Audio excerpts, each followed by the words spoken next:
Genesis 27. Jacob's deception. Now when Isaac was old and his eyes were too dim to see, he called his elder and favorite son Esau and said to him, "My son."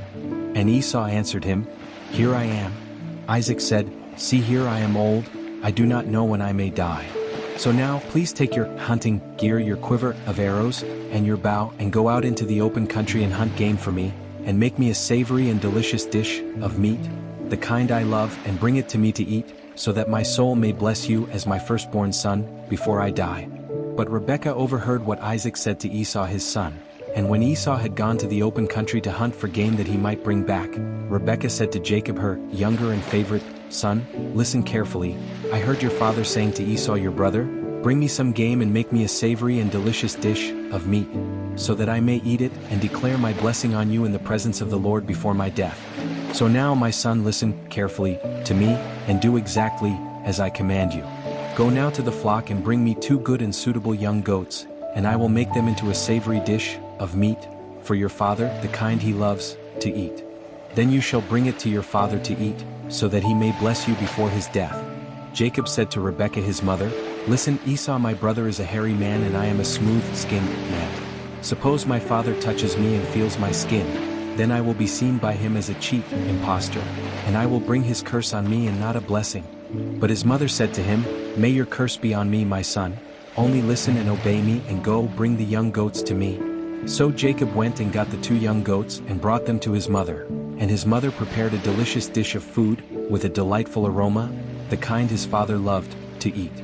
Then Rebekah took her elder son Esau's best clothes, which were with her in her house, and put them on Jacob her younger son. And she put the skins of the young goats on his hands and on the smooth part of his neck. Then she gave her son Jacob the delicious meat and the bread which she had prepared. So he went to his father and said, "My father." And Isaac said, "Here I am."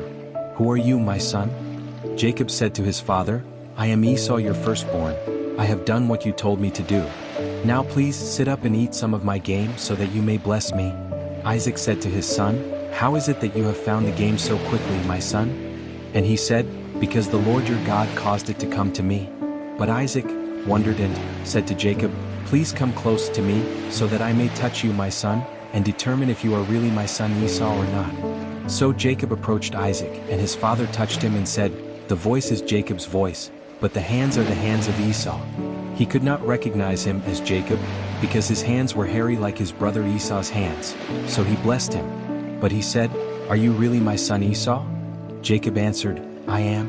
Then Isaac said, "Bring the food to me, and I will eat some of my son's game, so that I may bless you." He brought it to him, and he ate, and he brought him wine, and he drank. Then his father Isaac said to him, "Please come, my son, and kiss me." So he came and kissed him, and Isaac smelled his clothing and blessed him and said, "The scent of my son Esau is like the aroma of a field which the Lord has blessed. Now may God give you of the dew of heaven to water your land, and of the fatness, fertility of the earth, and an abundance of grain and new wine. May people serve you, and nations bow down to you. Be Lord and master over your brothers, and may your mother's sons bow down to you. May those who curse you be cursed, and may those who bless you be blessed." The stolen blessing. Now as soon as Isaac had finished blessing Jacob, and Jacob had scarcely left the presence of Isaac his father, Esau his brother came in from his hunting. Esau also made a delicious dish of meat, and brought it to his father and said to him, "Let my father get up and eat some of his son's game, so that you may bless me." Isaac his father said to him, "Who are you?" And he replied, "I am your son, your firstborn Esau." Then Isaac trembled violently, and he said, "Then who was the one who was just here, who hunted game and brought it to me? I ate all of it before you came, and I blessed him. Yes, and he, in fact, shall remain blessed." When Esau heard the words of his father, he cried out with a great and extremely bitter cry and said to his father, "Bless me, even me also, O my father." Isaac said, "Your brother came deceitfully and has fraudulently taken away your blessing for himself." Esau replied, "Is he not rightly named Jacob, the supplanter? For he has supplanted me these 2 times, he took away my birthright, and now he has taken away my blessing. Have you not reserved a blessing for me?" But Isaac replied to Esau, "Listen carefully, I have made Jacob your lord and master. I have given him all his brothers and relatives as servants, and I have sustained him with grain and new wine. What then can I do for you, my son?" Esau said to his father, "Have you only one blessing, my father? Bless me, even me also, O my father."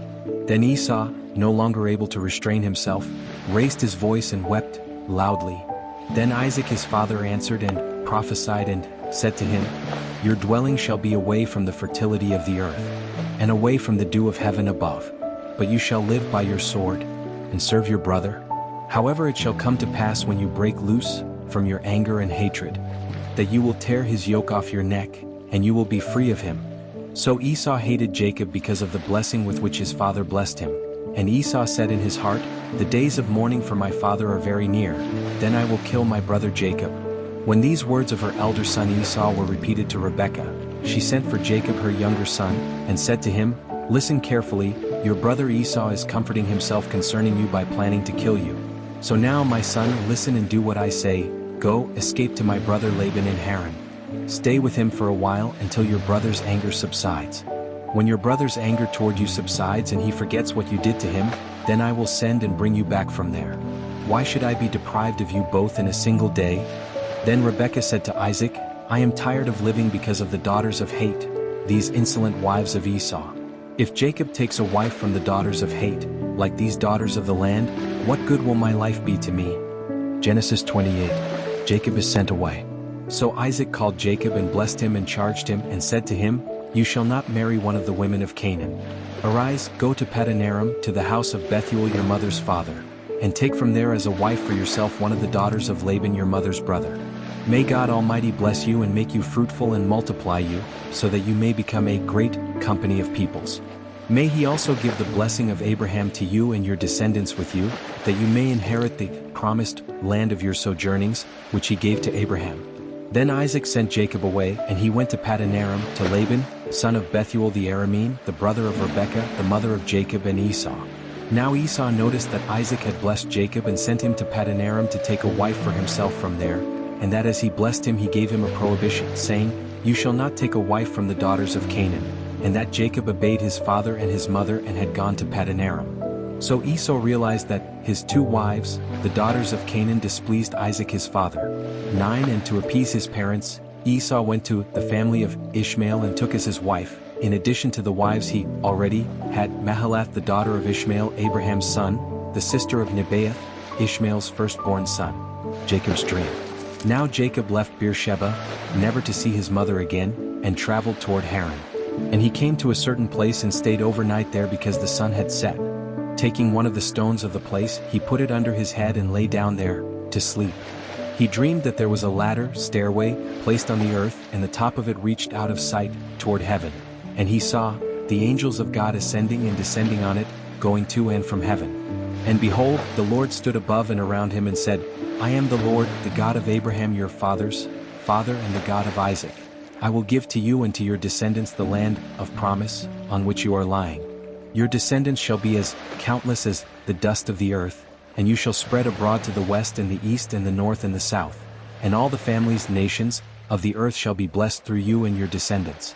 Behold, I am with you and will keep careful watch over you and guard you wherever you may go, and I will bring you back to this promised land.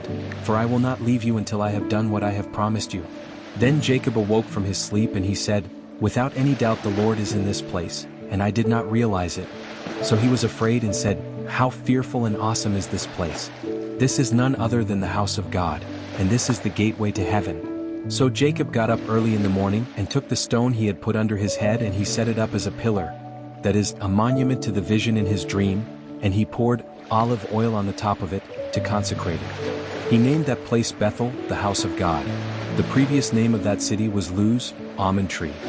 Then Jacob made a vow, promise, saying, "If God will be with me and will keep me on this journey that I take, and will give me food to eat and clothing to wear, and if he grants that I return to my father's house in safety, then the Lord will be my God. This stone which I have set up as a pillar, monument, memorial, will be God's house, a sacred place to me, and of everything that you give me I will give the 10th to you, as an offering to signify my gratitude and dependence on you." Matthew 9 verses 18 to 38. Miracles of healing. While he was saying these things to them, a ruler, synagogue official, entered the house, and kneeled down and worshipped him, saying, "My daughter has just now died, but come and lay your hand on her and she will live." Jesus got up and began to accompany the ruler with his disciples.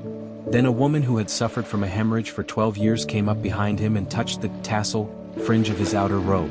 For she had been saying to herself, "If I only touch his outer robe, I will be healed." But Jesus, turning and seeing her, said, "Take courage, daughter. Your personal trust and confident faith in me has made you well." And at once the woman was completely healed.